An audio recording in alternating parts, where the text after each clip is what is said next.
Hello, welcome aboard. It is May 11th, 2021. Give you an update on the shop, kind of a lived in, and this is what more stuff I've done. First thing you'll notice is my two front lights here, two different light bulbs. That's bothersome. I'm gonna have to fix that. I kind of like the more orangish, kind of an old-timey look. Those are the Edison light bulbs, but I'm gonna have to change that. Walking in the shop here, this is a 2014 Ram truck. And as you know, this shop is 26 by 30, so it's 26 feet deep by 30 wide. And this is a crew cab, two-wheel drive truck. And I've got it about as far forward as I feel comfortable getting, and as far back. So this is how much room you got from the wall to the front of the truck, which is only about 4 feet. It's enough to walk around. But not a heck of a lot. Going to the back of the truck,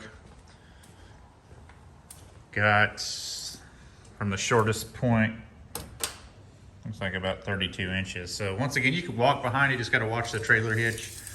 But this shop being 26 by 30, you see with a full-size truck in here, the space, not really that much. I got my old car in here too. For whatever reason, the tire blew out on it. I didn't even touch it. This is a 63 Impala. A little more space around here. It's a little shorter than the truck. But then again, I've only got a car and a truck in here. And that is about 4 feet between the car and the truck. And I kind of got it as close over here as I could walk around. It's just like 2 feet on the side next to my shelving. And I put all the parts restoring this car on the shelving over here as I take it apart. And the seat and the hood are up there because I'm kind of already running out of room in this shop with only 2 cars in here. The motorcycle, it's a 05 Harley Davidson Road King, and it takes up, I tried to get it over as close as I could to the edge so I could at least walk in here. Another thing I did was this workbench. This workbench, the front of it that you see right there is a 10-foot 2x4. And then I used an 8-foot 2x4 for this side. So basically, this workbench is 12 feet long, which is the long side, and then it has 8 feet over here. I also got in just a thermometer with some humidity. It's raining outside, you might be able to hear it, but just wanted to see how humid it gets in here and what the actual temperature is. I was in the shop the other day, it was 90 degrees outside, and it was almost 88 degrees in here according to this. And I turned that air conditioner on, and in about 2 hours, it got down to 75 degrees in here, which is more than comfortable for me for just doing some work out here. This workbench, it was free actually. My dad had some of this stuff laying around back home in Kansas, and I said, hey, I need some of that. So this is plate steel, it's aluminum. And what I did to just secure it is some Phillips screws, and I did some countersink, and I'm pretty happy with that. The only thing is I got that gap right there.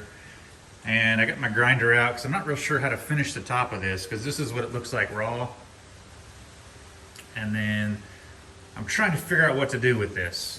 The grinder, whoops, already got into the insulation once. So just give an update on this workbench here. I kind of bought this stuff a few months ago when lumber wasn't so cheap, and I'm missing a shelf over here, and that's only 2 feet wide, so I don't know if I want to spend so much money on a piece of plywood just for that little bitty piece. The bottom shelf is what was new. The top shelf, that's been in there for a while. What else can I tell you? There's that 3/4 inch plywood shelf. I could only go 10 feet high on the outside wall, so this is a 112 pitch. So those are 2 8-foot by 4-foot pieces of plywood. And I tried to not let it sag in the middle. So I kind of clamped some 2x4s, screwed up and down. And you can't see it because I got some junk covering it. And then I just screwed some all thread. I drilled some holes, put nuts and washers on each side. That's kind of what it looks like up there at the purlin as well by the light. And it's starting to rain harder. So this is what the shop looks like as far as how bright it is. There are 8 lights in here, and they're all LED direct wire lights, and they're all on. I've also got got a shop light in that car down there. I've got the cord drugged down. I unplugged it for the video, but drug that thing down. That is about it for updates. Shop's kind of a mess. I got that beer sign. It doesn't work, so I got a nice workbench. It's from the 80s, so I thought it looked pretty cool. Every shop needs a beer sign. I happen to have another one over there, Coors Light. But just a little quick video of updating the shop. I'm going to do another video. I finished my walkway out there. It's kind of rainy and nasty out here. I'm going to do another video on the walkway out there, but those are just some of the updates, kind of the room you would have on a shop this big. And it's kind of as full as I want to get it, only with 2 cars in here. I think that's it.